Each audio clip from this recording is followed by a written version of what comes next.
സൈന്യത്തിന്റെ പൂർണ്ണ ശക്തി പ്രയോഗിക്കുമെന്ന Israel president നെതന്യാഹുവിന്റെ പ്രഖ്യാപനത്തിന് പിന്നാലെ ഗാസയിലെ വിവിധയിടങ്ങളിൽ വ്യോമാക്രമണ പരമ്പര. 22 കുട്ടികൾ ഉൾപ്പെടെ നിരവധി പേർ കൊല്ലപ്പെട്ടതായാണ് റിപ്പോർട്ടുകൾ. ചൊവ്വാഴ്ച രാത്രിയും ഇന്നലെ പുലർച്ചെയുമാണ് ആക്രമണങ്ങൾ ഉണ്ടായത്. വടക്കൻ ഗാസയിലെ ജബലിയയിൽ ഇന്നലെ ഉണ്ടായ ആക്രമണത്തിൽ 50 പേർ മരിച്ചതായി പ്രാദേശിക അധികാരികളെയും മെഡിക്കൽ ഉദ്യോഗസ്ഥരെയും ഉദ്ധരിച്ച് റോയിട്ടേഴ്സ് റിപ്പോർട്ട് ചെയ്തിരുന്നു.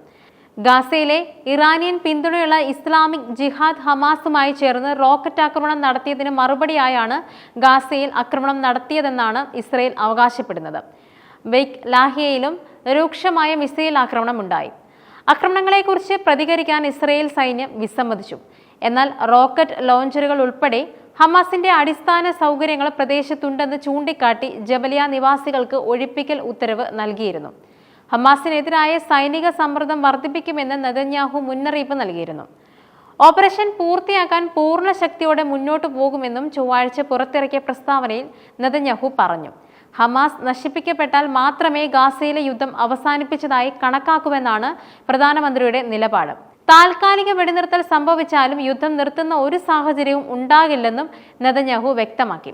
ഇസ്രയേലിന്റെ സൈനിക സമ്മർദ്ദത്തിന്റെയും US പ്രസിഡന്റ് ട്രംപിന്റെ രാഷ്ട്രീയ സമ്മർദ്ദത്തിന്റെയും ഫലമായാണ് ഹമാസ് കഴിഞ്ഞ ദിവസം അമേരിക്കൻ ബന്ദിയെ മോചിപ്പിച്ചതെന്നും നെതന്യാഹു അവകാശപ്പെട്ടു.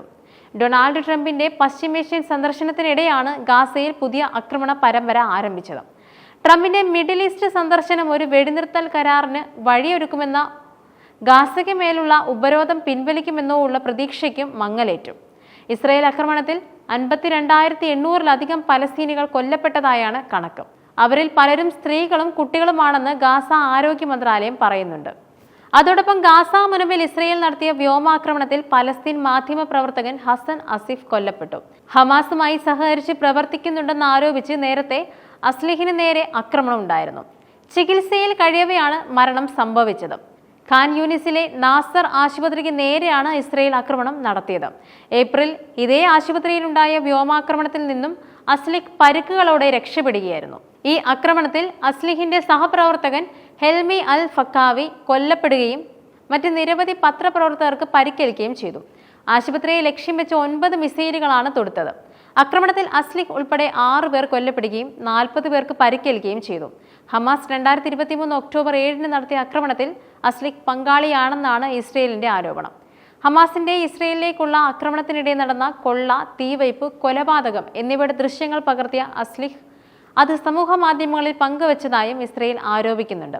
എന്നാൽ ഹമാസിന്റെ പ്രവർത്തനങ്ങളിൽ അസ്ലിഹിന് പങ്കില്ലെന്ന് മീഡിയ ഓഫീസ് ഡയറക്ടർ ഇസ്മായിൽ അൽ തവാബ്ത വ്യക്തമാക്കി. അസ്ലിഹ് ഒക്ടോബർ 7-ലെ സംഭവങ്ങളിൽ പങ്കാളിയാണെന്ന് ഇസ്രയേലിന്റെ വാദം മാധ്യമപ്രവർത്തകർക്ക് നേരെയുള്ള ആക്രമണങ്ങളെ ന്യായീകരിക്കുന്നതിനുള്ള മാർഗമാണെന്നും അദ്ദേഹം പറഞ്ഞു. അതേസമയം പ്രധാന ഭീകരരെ ലക്ഷ്യം വെച്ചുള്ള ആക്രമണമാണ് നാസർ ആശുപത്രിയിൽ നടന്നതെന്നും ഇസ്രയേൽ അവകാശപ്പെട്ടു.